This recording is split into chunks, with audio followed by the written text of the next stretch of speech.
to teach it, not because I didn't want to, because I love intertestamental period history, but simply because I just wasn't exactly sure how to approach it, for one thing, and I wasn't. I know it's not everybody's cup of tea. It involves a lot of history, and so I know some folks, if you even mention history, they just kind of go like, "Ugh, history," and they think it's boring. I think history is fascinating. I love stuff like that, but I know that's not everybody's thing, and so I've kind of struggled with that as well. And so this afforded me a good opportunity. I actually was not originally planning necessarily to do it this quarter. And then when I found out Chris was going to teach the foundations class, I thought, well, that's a good opportunity. That's kind of, some folks, especially maybe not as people that maybe have not been Christians as long or whatever, might benefit more from that. So anyway, just afforded a good time. So I had the material, and boy, I've got the material. That's not been the problem from the beginning, but it was how to go about it. And I think I mentioned before when we were studying at the end of our Old Testament overview class that I found a book. It's called Between the Testaments by Charles Pfeiffer. It was out of print. Chris and Tammy kind of surprised me. They came in one day with it and said, "Do you have this book?" And I said, well, I have it kind of, because it's like photocopied and hole punched, and it's in a folder in my office. But the reason for doing that at that time was that was the only way you could get it, because it was out of print. But apparently it's come back into print, and so I have a copy of that now, and you can get one if you would like. I probably will base most of our class on that book. I won't be the only thing, because I've got pages and pages of notes. I've found a couple other different studies from different folks, and so sometimes I'm comparing and contrasting. But it's a fascinating study. Between the Testaments is, in fact, I was going to read you a little bit just from Pfeiffer's preface, because I think what he says in his first paragraph of the preface is so true. He says, the time between the close of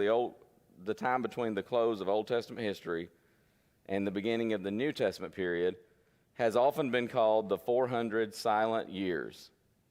To the historian, however, these centuries were anything but silent, and they seem to become more vocal with each passing decade. So he goes on and talks about, what these 4 centuries or so look like to the student of ancient history. Cyrus, Darius, Alexander the Great, those are some of the names that jump out at you. What the period means to the Jews, and their development of synagogue worship, the Maccabean revolt. Those terms don't mean a whole lot to you as far as at least the Maccabean. Then that'll make more sense as we go along in our study. The emergence of parties within Judaism. You see all this take place during the intertestamental period. To the Christian, you see in the intertestamental period a preparatory. You see God and his providence preparing the world for the advent of the Messiah. We've talked before about the fullness of time, that term that's used in the King James Version there at Galatians 4, verse 4. So you see God making sure everything is just right for that. Somebody asked, are we live streaming this morning? I don't know. I don't know if we are or not. I don't know if anybody's there's. Huh? Okay, that may have been. That was like 4 minutes ago. I'm gonna. It is okay. So it's probably just before the stream got up. Okay, good. Just want to make sure. Oh, and that reminds me. By the way, I will. I'm gonna go ahead and go to the live stream here so I can share a document. A document that I just realized I forgot to print for the class. I was gonna give it. I was so worried about making sure I had one on the live stream that I didn't print it, but I'll get it to you all that are here in person. Let me see if I can find that so I can share it, because I wanted to wait until we were live so I could share it on the live stream. Let's see here. It's a chronology, and it won't really come into play much today, so you don't have to worry about it, but I wanted to go ahead and get it for. I know some of our folks are not, they're not close by, right, so copy link. And I'll get this for you all next week, and that way you'll have something it's a chronology. And I gave this, by the way, it's been back in February or March of this year or something like that. I gave this chronology as we were doing just a real quick overview of intertestamental period. So you may still have that, some of you folks that were here for that. I just wanted to make that available because sometimes it just helps to look, chronologically and see if you're talking about a name. Okay, I'm forgetting where this person appears, and so you can it's just a little one-page chronology that, it's not super detailed, but it may be helpful as far as that. Let's see.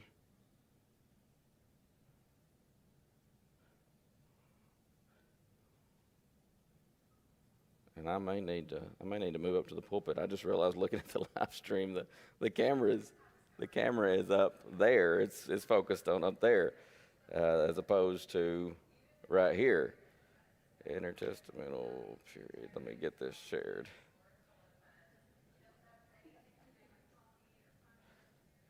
Technology. Ain't technology great? Sometimes.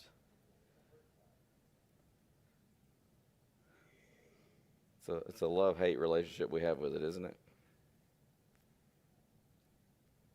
Okay. There we go. I think I can pin that to the top. There we go. Okay. So that way the folks, and I said, as I said, for y'all, I will bring that next week. I don't know if First Dice, you picked a good day to be here to visit. I don't know if you're able to adjust that camera or not. I could always move into the pulpit. If not, it's not a big deal, but I just happened to notice that when I went to share it. Brother Stice is a technology man, and he is sharp with that stuff, and he thought he was just going to come and visit today. All right, so when you talk about the intertestamental period, obviously this begins in the history of Israel. The first chapter in Pfeiffer's book talks about Cyrus, and that's where I kind of debated on exactly where I wanted to begin. You got to get in, the background has to go to Israel and Judah, and I'm not, obviously we'd spend way too much time if we tried to do all that, and we've covered this numerous times. There's the United Kingdom. You have the period of the Judges. After they come out of Egyptian captivity, Israel does. They should have gone straight to the Promised Land, but because of unbelief and the unfaithful spies and the people listening to the unfaithful spies, 40 years they wander in the wilderness. They enter into the Promised Land. Joshua, of course, takes over at the death of Moses. He leads them in the conquest. The people are faithful all the days or years of Joshua, all the days, years of the elders who outlived Joshua. Then they become unfaithful, and they would serve idols because they didn't drive the people out of the land like they were supposed to. So they would start following idols. God would allow the people that they had left in the land to oppress them. That would be their punishment. They would cry out to God for help. Please, God, help us. We talked about this a little bit Sunday night in some of our object lessons. They kind of treated God like a spare tire. Just put him away, forget about him when you don't need him. Oh, look, the Midianites are oppressing us. The Moabites or whoever it may be, they're oppressing us. The Philistines, was a thorn in their side for a long time. Help us, God. So they cry out to God, and when they truly turn to God, he would help them, and he would send them a judge, a deliverer, a champion. And so over and over again, you see this. Some of the judges overlap in different geographical regions, but at the same time. And then when you get to the time of Samuel, who was the last judge, he wants to make his sons judges, and the people say, look, you're old, your sons aren't walking in your ways. We don't want them to be judges over us. We want a king. Make us a king to rule over us like all the nations. So he gives them, God says, you want a king? You got it. You're going to regret that, but be careful what you ask for because you sometimes get it. So he gave them Saul. Saul started out good, but of course, kind of got filled with pride. 40 years. Then David takes Saul's place instead of Saul's son because Saul wasn't faithful, and God supplanted him with David. He said, I've chosen a man after my own heart. So David, 40 years. And then Solomon, 40 years. And at the end of Solomon's reign, he dies, and Rehoboam, his son, takes over. Rehoboam, of course, foolishly listens to the younger men instead of the older men. When he went to them for advice, the people come to him and they say, make our burden less, make our burden lighter, take it easy on us. Solomon was taxing the people to death, and that was part of what God warned him about with the kings, is you're going to regret this. But they say, make it easier on us, Rehoboam. And of course, the older men said, listen to them, and they'll be faithful, they'll serve you, it'll go well. The younger men said, I'd tell them, you ain't seen nothing yet. My little finger is going to be bigger than my daddy's thigh. I'll show you what it's like to have somebody hard on you. And so, of course, the kingdom splits, and that was prophesied. It was a result, partially at least, because of a result from Solomon's being turned away from God by his idolatrous wives, his numerous idolatrous wives. So the kingdom splits, and it goes along for several years with the northern kingdom, 10 tribes, Israel, southern kingdom, 2 tribes, Judah. Judah's kings all were direct descendants of David, and that's the Messianic line. The northern kingdom, something like 9 or 10 different dynasties, just constantly changing hands, it seems like. Every now and then you have somebody that would reign for a while, but a lot of turnover, a lot of turmoil in the northern kingdom. In the southern kingdom, you'd have some kings who were faithful to the Lord and some who were not. In the northern kingdom, they were all unfaithful. Not a one served God. So that brings you to the point of around 721, 722 BC. The Assyrians, they were the world power at the time. The Assyrians come and they conquered the northern kingdom. And you can read about this in 2 Kings. We won't read all about it, but we do want to notice a couple of things there. 2 Kings 17 is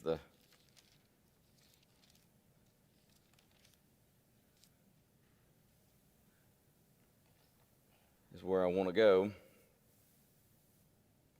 Hoshea, son of Elah, is reigning in Samaria. He reigns 9 years. Of course, he does what's evil in the sight of the Lord.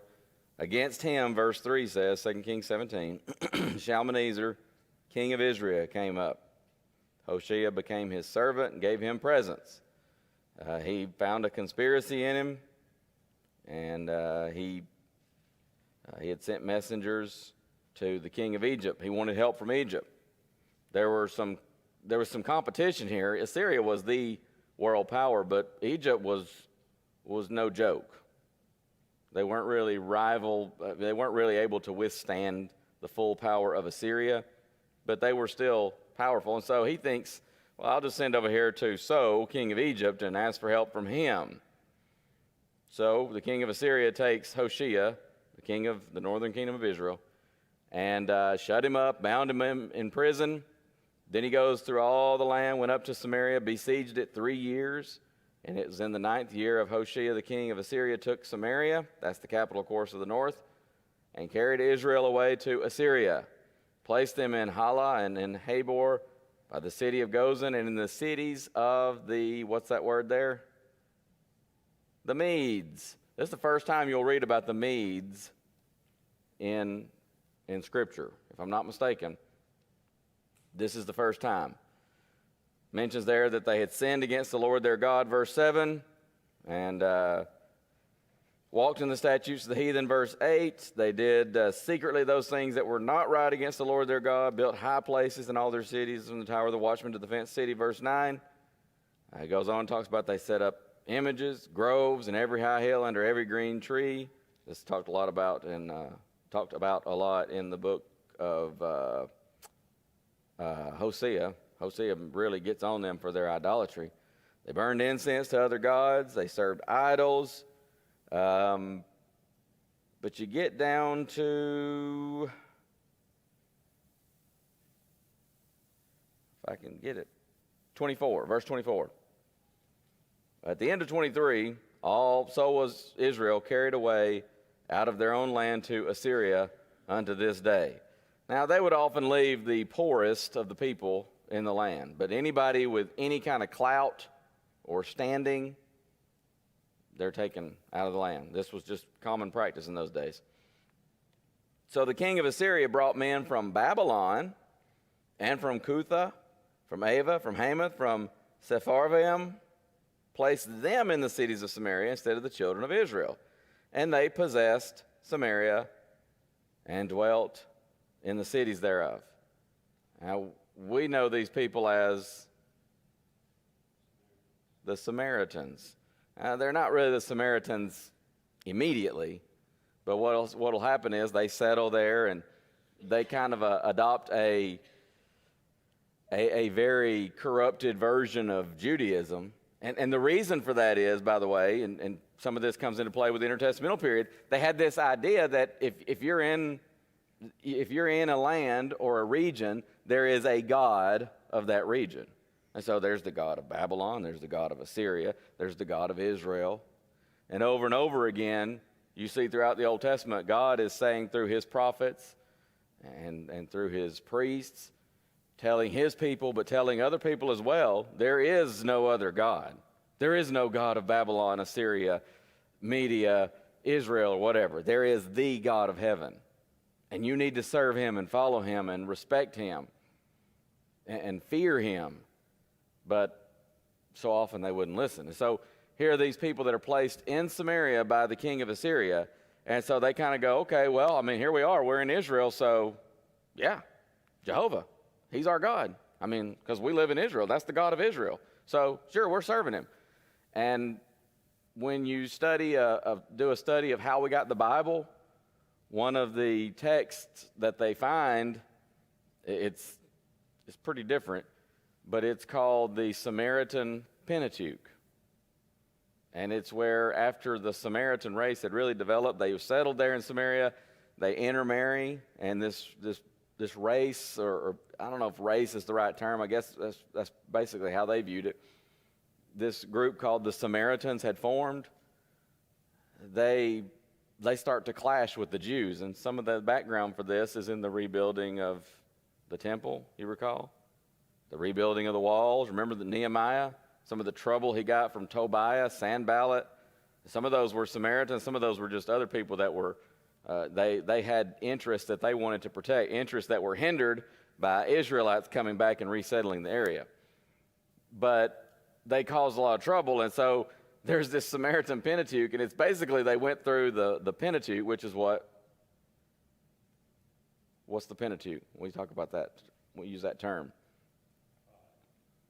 It's the book of the five, Penta, but it's the first 5 books of the Old Testament, right? Sometimes we say sometimes referred to as the Torah, which strictly means law, but as Pfeiffer points out in his book, it might be better termed instruction. There's a lot of instruction within the Torah, sometimes from examples, sometimes from precepts. But the Pentateuch, the Samaritan Pentateuch, they went through the Pentateuch that Moses wrote, the law, and they took some liberties. For instance, where it might mention Mount Sinai or Jerusalem, I think it was references to Jerusalem, got changed to Mount Gerizim. It was to fit what they were already doing, in other words. And that's why when Jesus meets up with this woman at the well in John chapter 4, what does she say to him? When he kind of says, she says, I perceive you're a prophet. He says, go get your husband. Well, I don't have a husband. Well, that's true. You've had 5 men. He whom you now have is not your husband. I perceive you're a prophet. And so now she wants to change the subject. And so what does she say to Jesus? Sir, I perceive that you are a prophet. Our fathers worshipped in this mountain, and you say that in Jerusalem is a place where men ought to worship. Yeah, she wants to start an argument. I don't know.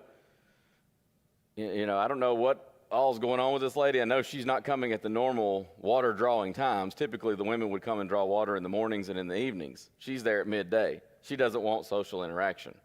So she's probably kind of a social outcast, and maybe it's made her bitter, and she just kind of wants a fight. She's already kind of, you can almost picture her being a little bit snippy with Jesus. Oh, why are you asking water from me? I'm a woman. I'm a Samaritan. You Jews don't talk to us. And so, then Jesus mentions this about her husband, and she says, oh, well, I see you're a prophet. I can't say this for sure, I fully acknowledge that, but I almost picture her going, look at you, a prophet, big deal. Like maybe he could have known that some other way. And then she just immediately jumps to the differences in religion. Oh, our fathers say that this is the place. Oh, but you Jews say Jerusalem is the place where men ought to worship. And almost like, oh, you're a prophet, one of those religious types? Well, I mean, I've encountered some of you. You guys can't get anything straight. Sound familiar? Oh, you people can't agree on anything. And so it's almost like she wants nothing to do with any type of religion. And Jesus says, oh, well, listen, the hour is coming. He says, he doesn't dodge the fact that the Samaritans had corrupted worship. But he says the hour is coming when it's not going to matter about location. It's going to be worshiping in spirit and in truth. But that's kind of some background there. She's referencing the Samaritan Pentateuch. Our fathers, she says, say in this mountain there by Jacob's well. That's changing those references to Jerusalem. And she says, you all say Jerusalem is the place where men ought to worship. So that's kind of the background of that. So Samaria gets resettled. The Assyrians continue as a power for a little while. Of course, eventually they're going to fall. Jonah goes at one point, preaches to Nineveh. Reluctantly, he goes and preaches to Nineveh. But he finally did, and they repented. But it didn't last. And when you get to, I'm doing it again. I did this like a week or two ago. It's Obadiah, right?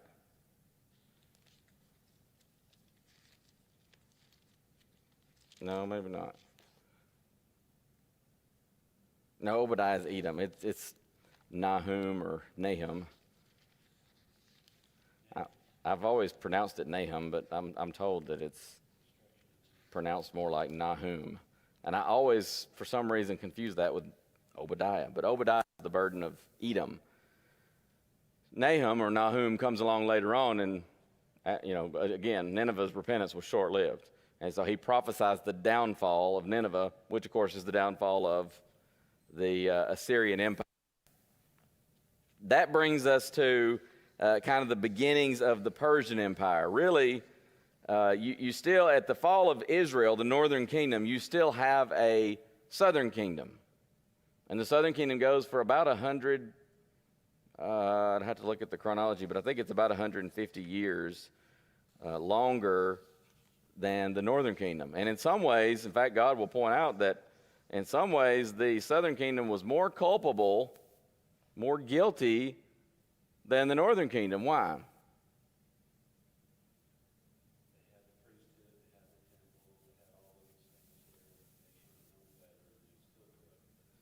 They had all these things. Of course, yeah, the temple's right there in their midst. But it's kind of like any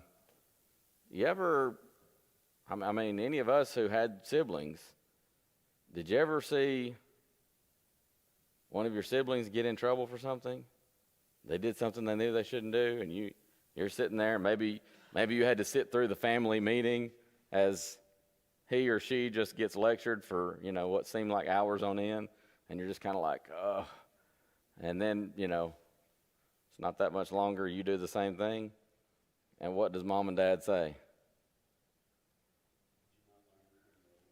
I mean, are you kidding? You sat here and watched what happened, and so you're in worse trouble because you should have learned from his mistake or her mistake. And that's exactly what God says of Judah. He says, you sat there and watched what happened to Israel, your sister nation, and you just continued right along. And you refused to learn, you refused to repent, and so you're even more guilty. And so eventually God is going to raise up Babylon. I'm just sitting here looking at Assyria in these notes, and I'm having to skip through some of this just for time's sake.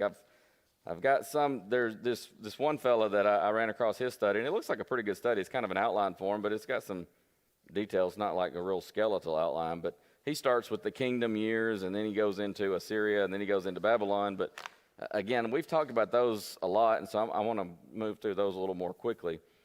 But, Babylon comes along, Assyria falls, and that kind of gets us into where we want to pick up today because, as I said, Pfeiffer starts off talking about Cyrus. And, Cyrus plays such a key role in intertestamental history, even though he's right there at the beginning, because it's so important. But to get some of that, you got to go back to Nebuchadnezzar. And let me just tell you this, as far as Cyrus's beginnings, the Persian Empire was virtually the result of this one person, Cyrus. He's the son of a man named Cambyses. Don't get confused, because later on, Cyrus himself will have a son named Cambyses who will be king. But his father, Cambyses, is a different person, of course. His mother's ancestry is unknown, and there's a tradition that says that she's the daughter, or was the daughter, of a Median king. A lot of historians believe that story was invented to make Cyrus appear to be a legitimate royal, legitimate royal lineage. He first appears in history in 559 BC. He's about 40 years old. He inherited a small kingdom called Anshan. This was a tributary of the Median Empire, which was one of the eastern rivals of Babylon. Babylon is the world power at this time, of course, or at least rising to power. And they're beginning to rival Assyria. Remember, as I said, when the northern kingdom fell, Assyria was the power. Egypt was no joke. Babylon, no joke. Even some of these Median kings. But none of them alone are ready or able to challenge Assyria for supremacy. And that's kind of where it was at that time. Now, the Medes and the Babylonians were, at least at one time, allies. In 612 BC, they combined forces, the Medes and the Babylonians, to conquer who? The Assyrians, and fulfilled the prophecies there in the book of Nahum. So they combined, again, I said they were no joke, but not ready to single-handedly take on the Assyrian Empire. They realized that. So they get together, the Medes and the Babylonians. And so they conquer Assyria, conquered Nineveh there in 612. A man named Cyaxares, if I'm pronouncing that correctly, some of these names you'll see are not the easiest to pronounce, so sometimes you just do the best you can. Cyaxares the Mede, he seemed to have led the assault on Nineveh, but Nabopolassar of Babylon fought the Assyrians alone after the destruction of Nineveh. Now, historians don't really know why that is. It may be that the Medes were called home by problems problems back home that needed their attention. That might be why. We don't really know, again, for sure. It might be that the Median and the Babylonian leaders became estranged from a conflict of interest or something like that. We don't know. But Nabopolassar fought the Assyrians alone after Nineveh was destroyed. So this Medo-Babylonian alliance didn't last very long. And sometimes that's the way it is, isn't it? Even to this day, the enemy of my enemy is my friend. Until we conquer that enemy, and then we kind of go, all right, we're going to go our separate ways. That's just how politics and war goes sometimes. But with the fall of Nineveh and the subsequent end of Assyria, their empire, that brings a realignment of the ancient Near Eastern states. So Nabopolassar's son, you know him, or at least you know who he was. What's his name? Might be the most famous of Babylonian rulers, right? Nebuchadnezzar. That's the son of Nabopolassar. Nabopolassar and the Medes, they combined to overthrow Assyria. Then his son takes over, whose name is Nebuchadnezzar. And so Nebuchadnezzar commanded the Babylonian armies at that time. Marching westward, Nebuchadnezzar is claiming former Assyrian territories. Egypt is going to try to cause trouble for Nebuchadnezzar. They wouldn't dare to stand up to Assyria. They understood that, but now Assyria has fallen. it took a combined force of Babylonians and Medes to overthrow Assyria. So Egypt kind of starts getting a little big for their britches and thinking, okay, maybe we can stand up against Nebuchadnezzar and his armies. And they also, of course, want to annex additional territory for themselves. Egypt does. But here's the thing, the tide of Babylonian conquest, there was no stopping it. So this, sometimes we say, well, how does this affect Bible history, or what does this have to do with any of that? This does affect the Jews because, if you recall, especially from the book of Jeremiah, the last kings of Judah, the last few kings of Judah were often torn between the claims of Egypt and the claims of Babylon. And they would kind of wrestle with that. Sometimes they would say, okay, to the king of Babylon, they're going to say, I'll serve you. But then they kind of turn around over here secretly and they're going, Egypt, I'll give you some gold. I'll take some gold out of the temple of Jehovah. I'll send it over there if you'll send us some troops to help us. And so they're torn. Jeremiah insisted over and over again throughout the book, resistance to Nebuchadnezzar is futile. Don't do it. In fact, he says this is from God. This is a punishment from God for your idolatry, your unfaithfulness, your failure to keep the Sabbath, your failure to, so many things that they had, but the primary thing was idolatry and a failure to keep the Sabbath. And really, even if you could almost say, if you had to just list one reason, it would be idolatry. And he says, Nebuchadnezzar is, at least in this sense, he's God's minister. And you don't resist. Go out to him, surrender. And some of the false prophets are saying, Jeremiah's a turncoat. He's a traitor. He's telling the king to just go out and surrender. And so they treat Jeremiah like dirt. When if they'd just listened to him, things would have gone so much better. One of the kings even will ask him in secret, what does God say? And he says, God says, surrender. Don't fight Nebuchadnezzar. You are going into captivity. You can do this the easy way or the hard way. And the king is even saying to Jeremiah, boy, the people they're gonna like revolt if I tell them that. And Jeremiah's saying, well, what do you want me to say? I mean, that's the word of the Lord. And he's like, okay, well, don't tell anybody if anybody asks, here's what we talked about. And he sends Jeremiah on his merry way, which wasn't very merry. And then he turns right around to the people and, well, let's go. Let's try to hold out. They were under siege. It wasn't just open warfare at that point. Let's just try to hang on and come out victorious out of this siege. When he knew good and well it wasn't going to be the case. Jeremiah insisted it was futile to resist.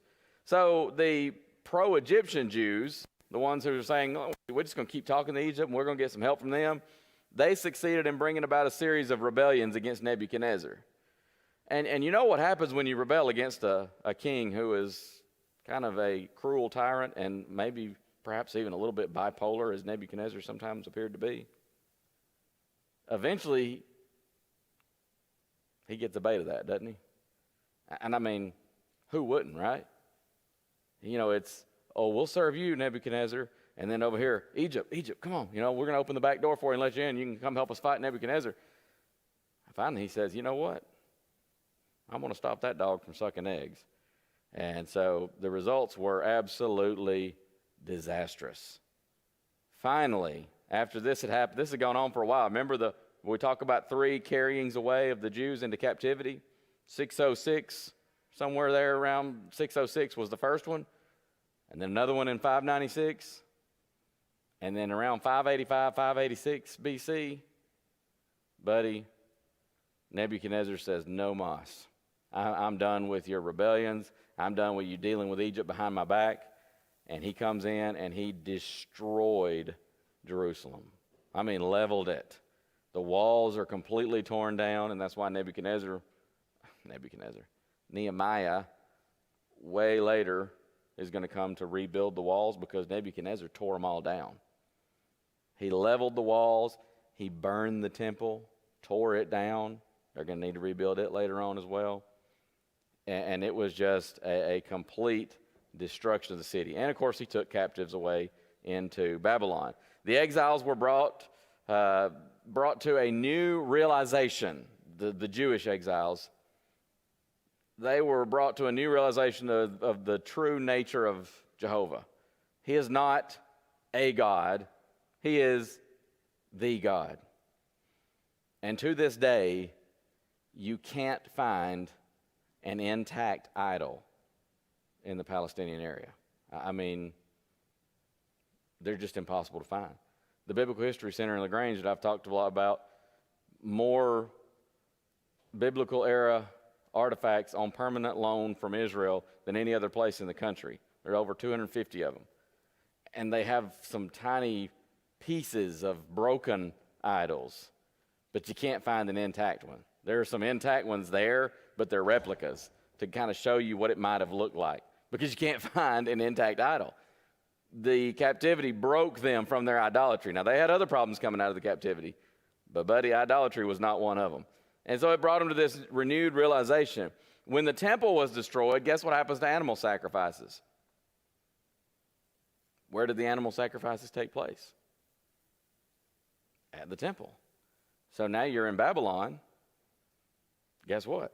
You ain't offering any animal sacrifices because you don't have the temple there. Well, what do they do about worship? They want to get together and worship as a community, a spiritual family. And so what do? What began to appear? Synagogues. I heard somebody say it. Synagogues. That's where synagogue worship came from. It was developed during the time of Babylon because, and this is something that, again, you see the providence of God at work here. It decentralized the worship, and that's preparation for the synagogues that will be all over the Roman Empire by the time you get to the first century, and it makes for a ready-made audience when Paul or Barnabas or Silas or whomever it may be goes to preach the gospel to somebody. And so in these synagogues, they would read the Torah. Again, we point out that means law or instruction. And here's the thing, too. Jeremiah, who before was lightly dismissed by the people, now became highly regarded as a true prophet of God. Kind of sad that it happened so long after he had died, but he, of course, got his reward from the Lord. And so the term the prophets came to designate all prophetic books. And sometimes they would even refer to the prophetic books simply as Jeremiah. Somebody turn over to Matthew 27.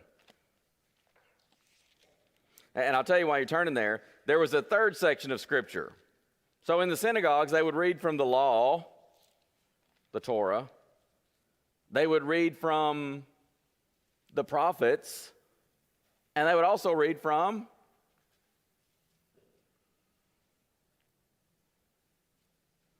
you know it. You may not remember, but you do. I'll just grab this one while y'all are, since everybody's going to the other passage. So there became this threefold division, and it's developed out of the intertestamental period, shortly after, or maybe even during, might say, the Babylonian captivity. Matthew 27, verse 9. This is after the death of Judas. He's committed suicide, cast down the pieces of silver in the temple, and he went and hanged himself. And then look at verse 9. Somebody read that, please.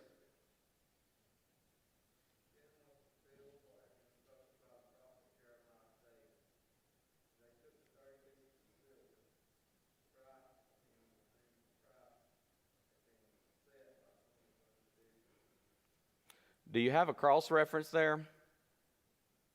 Anybody have a cross reference in your Bible? Huh?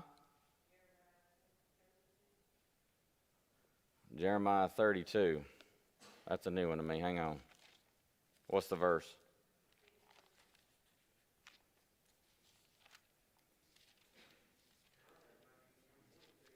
(32:16) did you say? 6 through 9. I've not seen this before.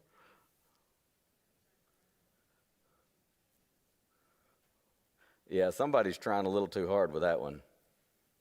It's definitely not a reference to Jeremiah 32. What you got, Miss Anita?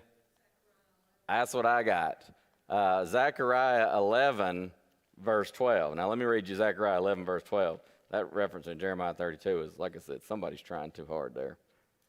And you'll see why in just a minute, because skeptics will sometimes attack Matthew 27:9 as evidence that the Bible cannot be inspired. Zechariah 11, if I can get over there, verse 12, is it? And I said unto them, if you think good, give me my price, and if not, forbear. So they weighed for my price 30 pieces of silver. And I point this out because the skeptics will say, go into Matthew 27:6, and say, oh, he says Jeremiah. Well, Matthew obviously is not inspired because Zechariah wrote that, not Jeremiah. Well, there are other possible explanations. And remember, if there's any possible, logical, plausible explanation, then you don't have a contradiction. You don't have a discrepancy. But I think one of the very high likelihood explanations is Matthew is referencing to the book of the prophets, which the Jews often simply called Jeremiah. Jeremiah, who was so put down, persecuted, disregarded in the captivity, they realized, oh, you know what? That guy actually knew what he was talking about. Maybe we would be a lot better off if we had listened to him. And so they came really, to put it lightly, highly to regard him. And so sometimes the books of the prophets would simply be called Jeremiah. And so there's no discrepancy there at all. And I think that's quite possibly what Matthew is talking about. The other one that I mentioned, the other division that they came to recognize, is sometimes called the writings, or here's how the Jews sometimes put it. I'll read to you from Luke 24, verse 44. This is on the road to Emmaus. Jesus is speaking, the resurrected Jesus is speaking to a couple of men, and he says, these are the words, he's speaking here to the disciples. This is after the road to Emmaus. He's back in Jerusalem. He said unto them, these are the words which I spake unto you while I was yet with you, that all things must be fulfilled, which were written in the law of Moses and in the prophets and in the Psalms concerning me.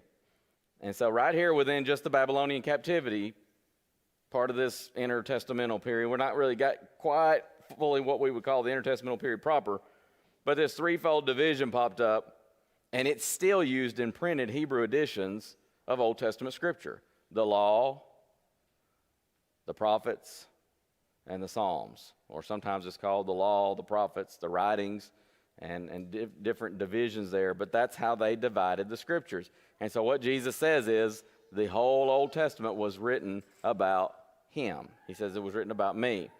And so when Cyrus comes to the throne of Anshan, Nabonidus is going to be the ruler of Babylon, a very unpopular ruler. And so Babylon is ripe for the fall. And we'll talk about Cyrus and his conquest. Babylon was the beginning, and it just started a tidal wave. And the great kingdom of Persia is going to come out of that. And that brings us into the proper, what we would call the period of intertestamental period after the close of Old Testament revelation. But you got to go back a little bit before that actual time period to get the full picture. So what we'll do is we'll pick up next week there and start talking about Cyrus and his conquest over Babylon, and then where it went from there, and you'll see the spread and the growth of this great Persian empire. Thank you very much. I'm looking forward to this. I've been wanting to do an in-depth study of this for some time, and I think it's going to be a really good, it's a faith-building study because there's so many things out of this time period that affect what we see when we open up the pages of the New Testament. Thank you. We'll have a short break before our worship period this morning. Daddy, me and James would say the same class.